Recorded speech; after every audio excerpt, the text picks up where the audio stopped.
everyone, and welcome to another episode of Crafty Beer Reviews. Today I will be reviewing Bell's Jupiter. This is the latest release in the Planet series, which as you guys probably know by now is based on the musical composition from Gustav Holst. So the first three were released a couple months ago. This one is a super duper fresh bottle. It's only 2 weeks at time of recording, so very nice stuff. This one is an Imperial brown ale, and they're not using any kind of adjuncts or any kind of additives. So yeah, just a straight up Imperial brown ale. Now I'm really looking forward to the next couple ones. I'm hoping that this one is a pretty good release as well. Some of them have been kind of so-so. Mars is probably the best one they've released so far, but yeah, without further ado, let's go ahead and check out the aroma.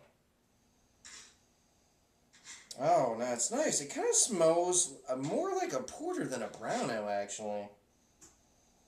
There's definitely some chocolate in there. Kind of smells like a sweeter milk chocolate. There's definitely some roasted malt notes. There's definitely some caramel, a little bit of toffee kind of sweetness in there. A little bit of a bready, kind of biscuity type of malt note as well. Yeah, very, very malt forward though. Maybe a touch of coffee too, like a very lightly roasted coffee bean.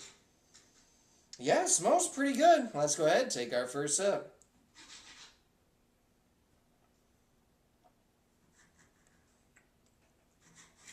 Yeah, that's pretty nice. Right up front, I'm definitely getting that kind of sweet milk chocolate that immediately kind of fades into a little bit of, again, like this lightly roasted kind of coffee note, which is quite nice, and it's not something you find in a lot of brown ales either. So that's really good. It's got a little bit of bitterness, but it also has a little bit of sweetness in there too.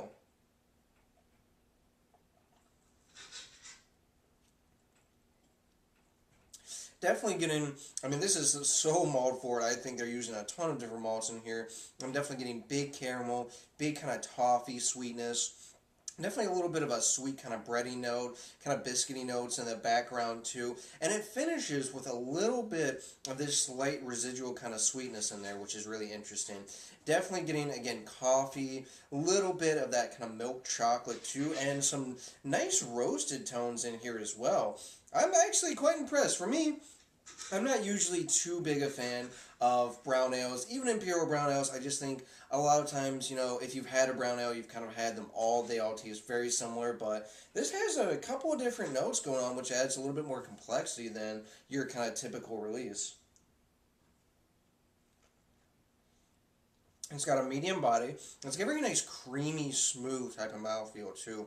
Really nice, very kind of coating, which is quite good. It's got about a medium level of, carbonation, so it's not overly carbonated, which I find can be the problem with some of the lower ABV brown ales. Then for 10%, or not 10%, for almost 8%, this thing is really dangerously drinkable. I mean, I can't taste the alcohol, I can't smell the alcohol, I don't even get any warmth as it goes down. So yeah, this is a really dangerously easy drinking beer. It's quite nice. In terms of a rating, I'm going with an 8 out of 10. I think it's a really solid release. It's one that has kind of pleasantly surprised me, actually. Again, coffee, a little bit of milk chocolate, toffee, caramel, a little bit of some sweet bread in that biscuity note. It's just really nice. It's a creamy, smooth, easy drinking beer. Nice for the cold weather. I hope we're going to be having some warmer weather soon. It has been freezing as shit here in Ohio, and I'm sure most other places. But yeah, a nice release. If you guys haven't been too impressed with some of the other release in the Planet series, this is actually one worth checking out, so go find it. Alright guys, that's it for this beer review. Please remember to rate, comment, and subscribe. And remember, I hope whatever you're doing involves good craft beer. See ya.